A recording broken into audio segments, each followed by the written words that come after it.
Hello guys, শুভ দুপুর। তো দেখো, আজকে হচ্ছে আমাদের ঘরে চিকেন করেছি। কলা পাতায় নিয়ে সবাই বসে গেছি ভাত খেতে। এই যে মাংস আর হয়েছে শাক ভাজা।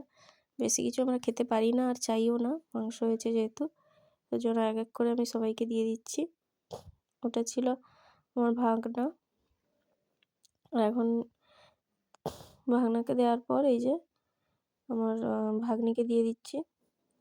ও আবার এটা সেটা খেতে ভালোবাসে, তাই এই যে দেখো, দেখতে পাচ্ছ তোমরা কি কি ধরনের খেতে ভালোবাসে সেইগুলো দিচ্ছি। ও আবার হাড্ডি হাড্ডি খায়, লেগ পিস খায়, এই ধরনের বেছে বেছে ওকে দিচ্ছি। তারপরে যাব মায়ের কাছে। ও তো বলছে এটা খাবো না, ওটা খাবো না, এই সেই করে তারপর দিয়ে দেবো মাকে।